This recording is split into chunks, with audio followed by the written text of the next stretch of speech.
Well, Hogan here, Punch Out Boxing. I am here with cruiserweight Tobie Vermeire. Did I That's it. pronounce that right? Yeah, it's good going, mate. Fair play to you. Okay, is that a French name?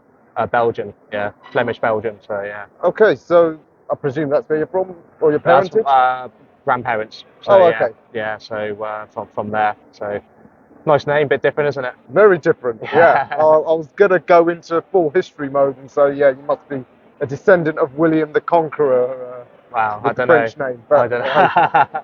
So, yeah, you are going, you're currently 0-0-1, one pro fight and a Yeah. draw, and just going straight in against another prospect, Will Hamilton. But, yeah, just tell us a bit about your boxing background then.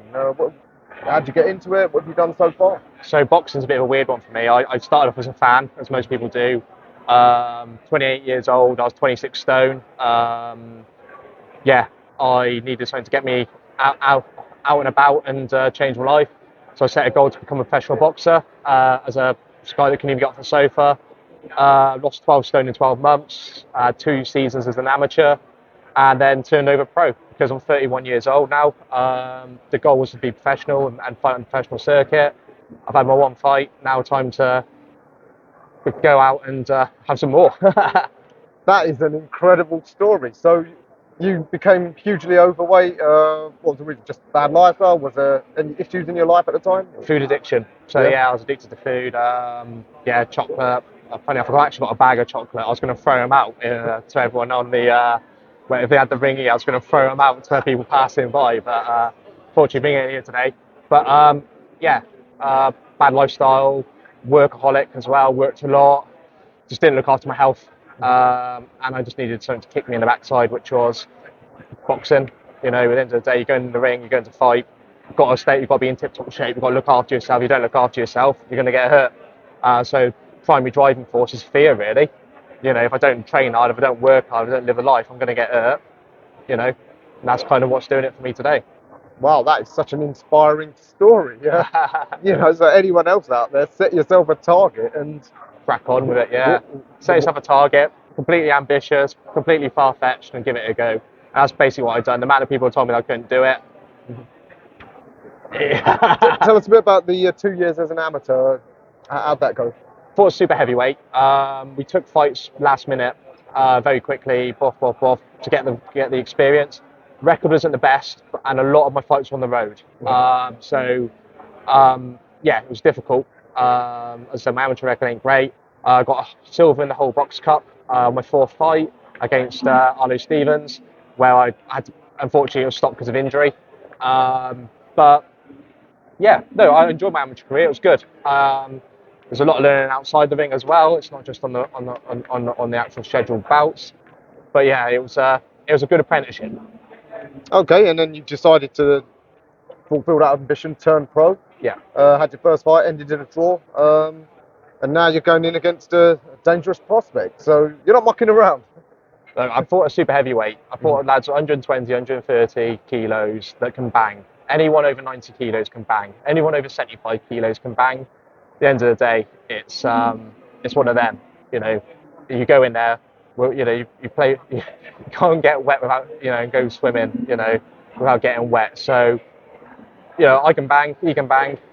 He's obviously on camera. Mine aren't. So we'll see what happens. And would you say now cruiserweight is the best division for you, or do you think you can Absolutely, lose a bit with more? my height, with my sort of attributes, yeah. The heavyweight division is just mental. Like the lads are massive. I'm not a massive bloke. I would be cannon fodder at heavyweight, in all honesty. Not necessarily your lads up to like 110 kilo. Absolutely fine. If I'm going in against the big lads who've got all the backing, all the money, they live in the gym. I work full time as an insurance broker as well. Like this is. I can't go out in with those big top level heavyweights and expect to do the business. So I'll just have to eat a bit more respectfully and go down to cruiserweight. Okay, but you know what? Cruiserweight's a hot division as well. Oh yeah, Do you follow the scene? You said you're a fan. You've got your eye on the whole of the cruiserweight division. absolutely, yeah, absolutely love it. There's some fantastic prospects out there. There's some fantastic guys doing great stuff. Like some Chev Clark, massive React Core fan as well. I'm going to be completely honest. If that fight ever got called for me, I'd run the other way because the lad can bang, and I've seen that. I've seen it live, and yeah, it's a really, really exciting division at the moment. And you look at a lot of these cruiserweights at the top of that division, you know they could do a real good job at heavyweight as well. Because we are coming into an era now where these big clumpy heavyweights are slowly falling foul. And these smaller heavyweights around the 100 kilo mark that can hold the weight well and have got the height, they're the ones that are starting to do the damage now. So yeah, hopefully they go up. If I get to the point of the British levels and stuff like that, hopefully they've gone up to heavyweight. And it's a nice, clean platform for me, so I don't end up against absolute monsters. So Absolutely, yeah. The old size factor. Spoke to a few smaller heavyweights, and they said, yeah, we may be regressing back to the mean where the era of these super heavyweights maybe come to an end. But yeah. let's see what happens between Fury and Usyk. Yeah. But yeah, as for yourself, yeah, as I said, domestically, even loads of great prospects. What boxing gym are you based out of? So I'm based out of Baker Street in Gloucestershire. So yeah, nice gym. I've just started there with this camp. Changed gym recently. It's going really, really well as well. I've never trained harder than this before, and I've got some great prospects there as well. Jack Bannister is a cruiserweight prospect, 3-0. He's a stable mate of mine, and having that sort of energy around me and feeding off it and feeding off each other, it's looking very fruitful. Gloucestershire, you say? Yeah. Didn't pick up on a West Country accent there. So I'm not from Gloucestershire, so I travel about 40 minutes in the morning to go to train. I live in a little small town in Herefordshire called Bromyard, and I travel all the way down and back to train at 6 o'clock in the morning. And yeah, I love it. And then I go to work. I work a full day. I come home. I go to the gym straight after work, and I come home to my daughter and put her to bed. That's my life. The life of a boxer with that's on the not got the world backing him. So absolutely, keep emphasising this. You're not all on money Mayweather. No, unfortunately not. But you know what, Hereford, I would have still expected a bit of a West Country twang from that part of the world. Nah, not at all. No. So yeah, you've thrown me there. But okay, yeah, we've got a few fighters on this card from that part of the world. So good to have you here in the boxing heartland of Essex, as it were. Yeah. Get your name out there. Do you have to travel around the country to get sparring? Have you sparred any of the top names or any of the other upcoming prospects? Miles Gordon Derby I sparred. Obviously he's a big lad. He's come up from cruiserweight, but I've had a few decent sparring sessions with good lads. Again, it's quite hard to find sparring at heavyweight, super heavyweight, and I've always had good in-house sparring as well, which is nice. But again, I need to get out there more. But yeah, watch your space. There's always people sliding into my DMs. I just forward to my coach about sparring. So yeah. Oh really? Is that how it's done in this game? Yeah. Sliding into DMs. Yeah. Are they respectful? Well, in a good manner. It's all to help each other.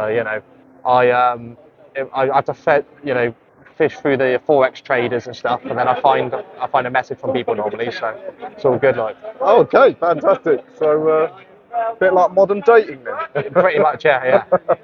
Not that I know.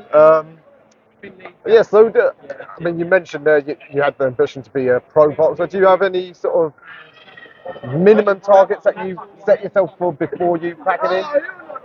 I want an area title, which for me is a Midlands title, believe it or not. So I want an area title. I want something for the mantelpiece.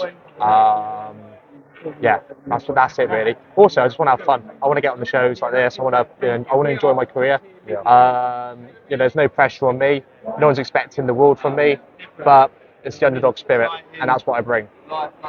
Yeah, and us Brits, we love the underdog. Love an underdog, yeah. So cheer me on, right? Don't cheer him on. Cheer me on. Essex, get behind me as well. You heard it there first. So, you got any sort of schedule in mind in terms of how regularly you'll fight? Busy year this year. Yeah. I want to be out 5 times minimum. I want to be busy. We'll take these fights as they come. My next fight will be on a home show. But if it makes right business, I'll be fighting. If the business is right, we'll go.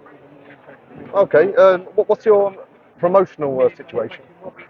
So I'm unattached to any promotion. Richard Farnham's my manager. Oh, Richard, Mr. Away Corner himself. Yeah, Mr. Away Corner himself knows how to roll the dice very well, and he's a great friend now as well as his his Mrs. Claude. She's fantastic as well. And yeah, I've got a good team around me. Wherever makes business sense, we take. This fight makes business sense. We're going for it, and we're not going here to just make up the numbers.